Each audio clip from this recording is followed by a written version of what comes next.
The mysterious murder that shook 19th century America, the Lizzie Borden case.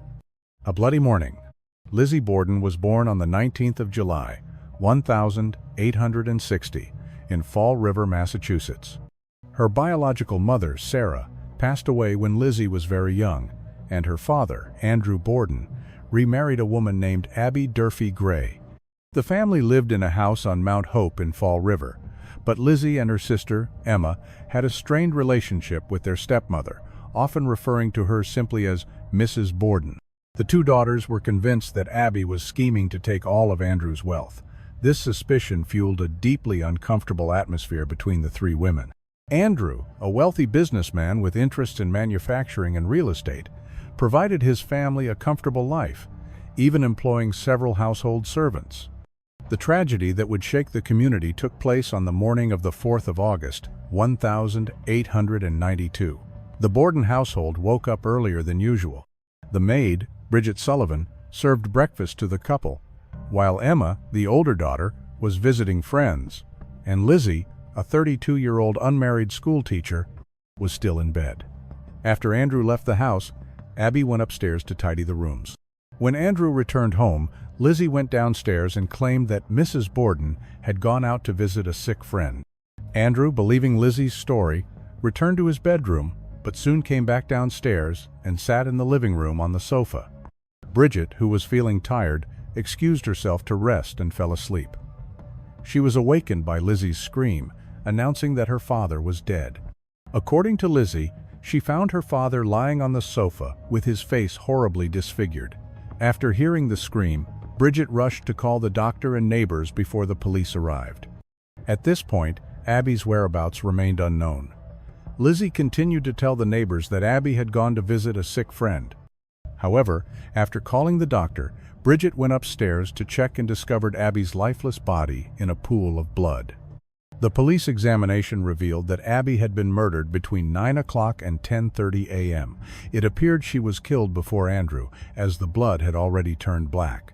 Abby had been attacked with an axe to the side of her head, and after falling to the floor, the killer continued to strike her 17 more times, killing her. Lizzie, as the primary suspect. At first, Emma was out of town, which excluded her from suspicion. Therefore, Lizzie became the primary suspect. However, the police were unable to arrest her immediately. As the case gained nationwide attention, many people began to suspect Lizzie was the one who had murdered her parents. Her actions in the days following the murders only fueled doubts about her innocence. Lizzie's inconsistent statements about her actions during the time of the murders raised suspicion. Most of the investigators who questioned Lizzie noted that they didn't trust her demeanor. Neighbors and investigators noted that Lizzie seemed disturbingly calm and unemotional about the deaths of her parents.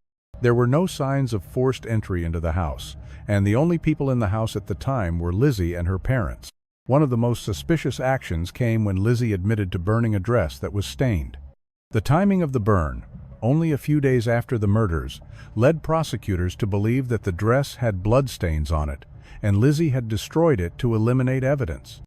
Eventually, Lizzie was indicted on the 2nd of December, 1892.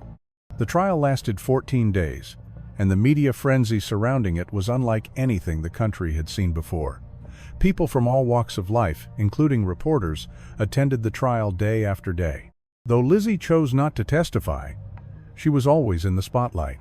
Her defense attorney argued that, given the severity of the injuries, it was unlikely she wouldn't have been covered in blood if she were the murderer. However, Lizzie appeared clean and spotless. The lawyer also pointed to a witness who saw Lizzie in the barn at the time of the murders, and the fact that Lizzie had purchased poison from a local drugstore didn't prove her guilt. On the 19th of June, Lizzie was declared not guilty.